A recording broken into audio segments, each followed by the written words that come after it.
Hello, I'm Marianne Strange from speaktoengage.com, and today I'm here to talk to you about animation of your voice, which is one of my favourite topics.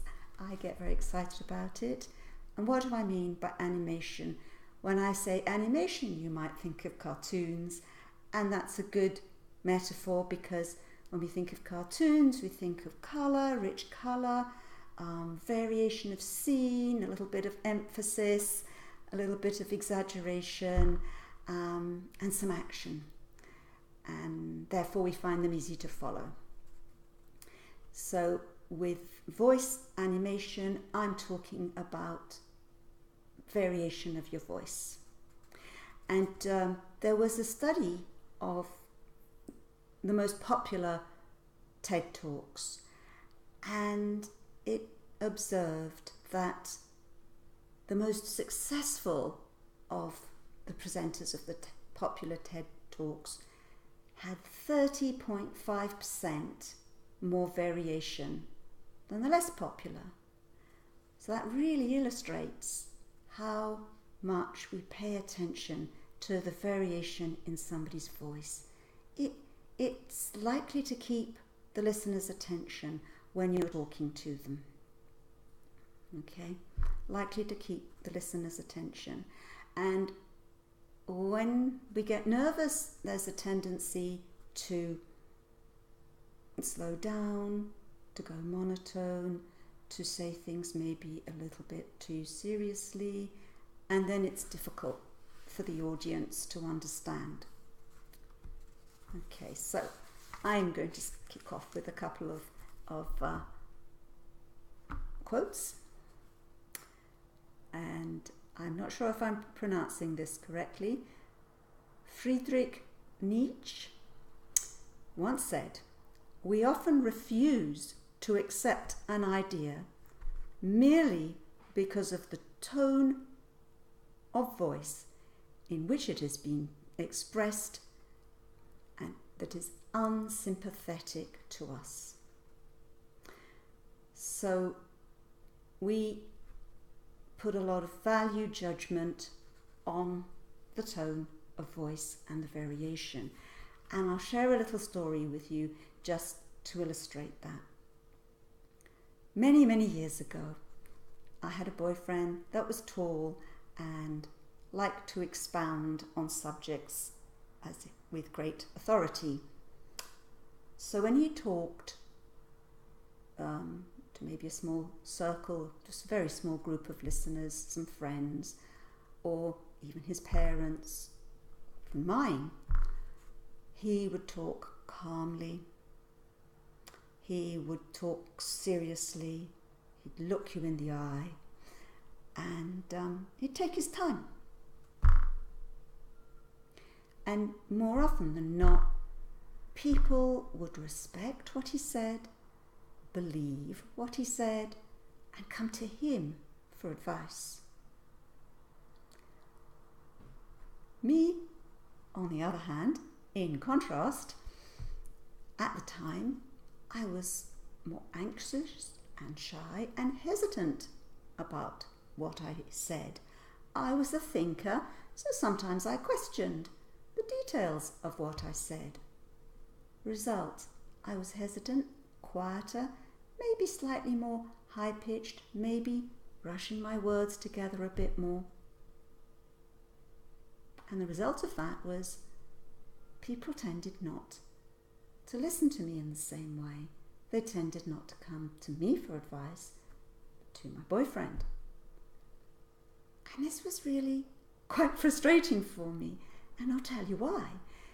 Because sometimes I knew I was right and he was wrong, but it didn't make any difference. So that is an illustration of the power of variation in your voice. And that is one of the reasons, that little story, why I started to pay attention to what made the difference to being an influencer, a change maker, as you want to be with your message to your ideal audience. my second and last quote that I love. Richard Strauss, he of famed waltzes, said, "The human voice is the most beautiful instrument of all, but it is the most difficult to play." And how true that is. It's the most amazingly strung instrument imaginable. Beautifully complex.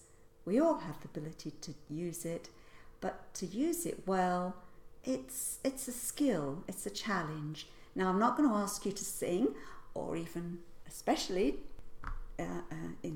sing in the opera, but playing with that instrument of voice makes a huge difference for your presentation. It enables you to use variety and express yourself through words, and it helps the listener to get the idea of your individual and unique message. It gives an impression of your personality, and it gives an idea of your interpretation of those words.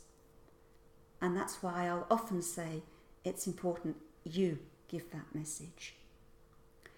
And I just like to also say that the variation helps the listener to understand, because when we speak, we actually produce a long string of connected sounds, and it's the listener that chunks them into words. So the clearer we make it, the easier we make it to differentiate those sounds, the more likely your audience is going to come back and listen to you again and again. So as this subject is quite big, I'm just going to focus on 5 small areas to talk about. And the first one, I think, is pace, is your pace or the rate that you speak in. Now, the two extremes were speaking too fast. And the result of this is that people might think you're rather nervous. So if I speak very, very, very quickly, they also might think it isn't important what I've got to say because I'm rushing through it. They might think, I just don't want to be there. I want to get this over and done with as quickly as possible and get out of the room. And most importantly, it makes it hard to follow. Now, if you go too slow, then it can also have a slightly soporific effect and make it also hard to listen to. And if you speak too slow, it might sound as if you're rather tired yourself. It might sound as if you're rather bored yourself. It might also sound as if you're talking down to the audience. Have you ever found sometimes you might be speaking to a foreigner and they do understand, and I've seen it happen. People say things very slowly. You think, it's all right, I do understand you. But we have that tendency, and of course that is a caricature, but sometimes when we're mesmerised by the audience, we can go that way. So what's a good pace? A rhythm, a balance between the two. Sometimes it's nice to vary the rhythm. So in between the smaller bits, like maybe the leads of, so we're going to go to the next step, we can go a bit faster, but slower for the points that I want you to understand, so that it makes it clear and easy, and most importantly, you sound as like a person of authority, because you know what you're saying and you're clear about what you're saying, and you don't mind saying it in a measured way because you are clear and confident about what you're saying. So a slow, measured, but not always the same. Vary it a little bit to keep your audience awake. And I know all these things take a little bit of practice, because otherwise it can sound even worse. It can sound artificial. It can sound unnatural. So they aren't always things to worry about straight away. But it's worth practicing. Even if you're in the shower, see how you sound. So that brings me to the next one, which is your pitch, or you might call rhythm of your voice. Now, each of us has a range of voice where when I'm talking, I tend to be going up and down with high and low sounds, and that's quite normal. When we get nervous, we might start to let it flatten out and get more monotone, and that makes it more difficult for the audience to understand. So make sure you keep it varied, and we all have our natural range of high to low, so we don't necessarily want to strain our voice very, very low. I've exaggerated that, but you can hear me almost creaking up. We might use our voice, or the lower end of our voice, the lower sound, like when I want to maybe give some emphasis, and I want to sound more serious. So the important thing to understand about your pitch is when to use the low and when to use the high. So that was me being serious and maybe sounding a bit more the teacher, and giving you the difference between high and low to make it, just makes it stand out a bit more. And then, like I started off at the beginning of the talk, I said, I'm really excited to be talking about this today. And I'm really pleased to see you and be with you and share this bit of half an hour and this fun time. I voice just to make it light, to make it fun. And obviously the range, still there'll be that range. So that gives you an idea of variety and trying to avoid just keeping it the same tone all the time. Now we also use that rhythm and the change from high to low to punctuate our sentences, and that's really important because it tells your listener when there's a break and when you've moved on to the next topic. For example, we tend to go higher when we ask a question. So what would you like to get out of this? Or when we put a full stop in, we tend to say, well, thank you for coming. That's the end of the talk. So it's worth just having awareness and playing with the difference.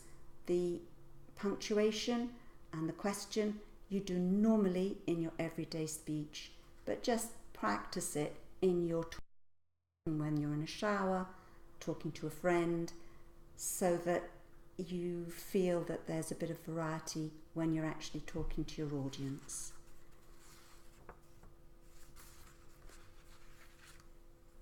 So the next point, topic to just briefly touch on is the stress, the emphasis we put on the words. Now, we tend naturally to emphasize one word out of each sentence. And again, that's another way that it's knowing that helps you coming away from just talking quite flatly. And the purpose of this is to highlight what you want to your audience. Again, you do it naturally if you're speaking to a friend. But to give you an exaggerated example, I'll just use, and this is nothing personal, I didn't say you were stupid. All right? So you can change the meaning with the stress. So I could say, and you can play around with this or another sentence. So for example, I didn't say you were stupid. It wasn't me. It wasn't me. It must have been somebody, one of our other friends, not me. I didn't say you were stupid. So, no, you said I said you were stupid, and it's not true. I simply didn't say it. So we're underlining a word. I didn't say you were stupid. Maybe indicating, I made the faces that indicated you were. Okay. I didn't say, I'd said that one. I didn't say you were stupid. Again, no, it was Bob or Sue. That was not you. You totally misunderstood me. Yeah? I didn't say you were stupid. Well, not then. It was just now. Yeah? Or I didn't say you were stupid.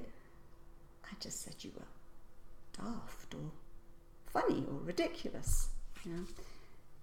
So you can use that to emphasize certain words like, do you know the really important thing about your talk is to be yourself. Yeah? So you're highlighting, you're pushing out that word almost in block caps or taking a yellow highlighter and showing to your audience, that's the word you've got to remember. And don't worry too much about the rest of the sentence. Just remember, be yourself. Okay, so that's stress. Oh, and I had a lovely example, Martin Luther King. I had a dream. He may not have said it that way, but we remember, well, I do, that I don't know anything else. I don't remember the rest of his speech. But the fact that he had a dream still sticks in my mind. Very, very powerful way of talking. So now I come to pause. The power of pause. And it's something that we often forget to do when we're talking because, well, you get caught up in what's the next topic, or where are my slides, gosh, what's the time, I need to get off the stage, or please get me off the stage, I've had enough. And pause can sound uncomfortable, but it can be very powerful and give emphasis to a point. So for example, you might want to warn your audience to pay attention to what's coming up. For example, all right, next I'm going to give you takeaway number 2. Okay, this is what it's about. So I've cued the audience in. Okay, wake up time. I've got to pay attention. This is something I'm going to take away. It's my call to action. I'm going to either scribble it down or, this is the key. This is one of the keys to the talk. So the pause can give you time for the audience to say, hey, extra attention here. Yeah. So it can signal an important point, and you can give a pause after an important point, like, it's really important to be yourself. Pause. So that the audience have a few seconds to actually take that on board. What does it mean to be myself? Gosh, is it really that simple? Or is it so difficult? Gosh, myself. I thought I had to be like Tony Robbins or Marianne Williamson, but I have to be myself. So it gives them time to absorb that.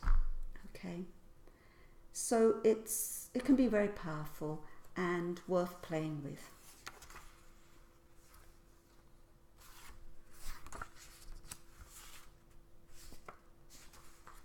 So the last part of this little talk is just a brief, because there are other areas of variation, but just a light way to finish up, which is before you go on stage, it's always worth having some sort of warm-up for your voice.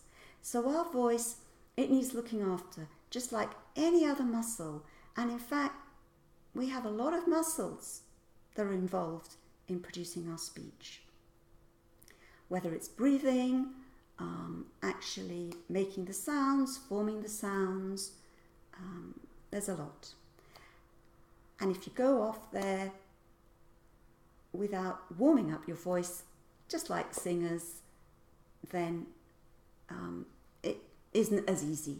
So before you talk, have a go at doing some warming up exercises, and we can go into more detail another time. But just for today, one tip to do amongst many others is to yawn. Now, many people think that if you yawn, it's a sign that you're very, very sleepy or bored.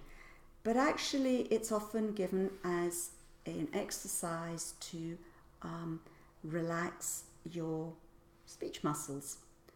And it's really very easy to simulate a yawn. You know how it is. If somebody else yawns in the room, about a few seconds later, you find you're on yourself. But you'll see, if I do it again, so I've given myself a lovely stretch, and I've also gone through quite a vocal range of sound from high to low, and that's very good as well for a warm-up. The only thing I would say as a tip is make sure you do it before the presentation and not during the presentation. Otherwise the audience will think you're bored. Okay, so that's the end of our time together. It's been a real pleasure to share these with you.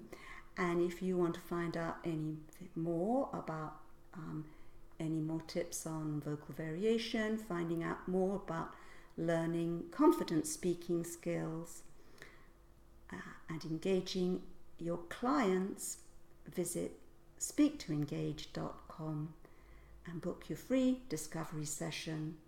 Again, that's speaktoengage.com.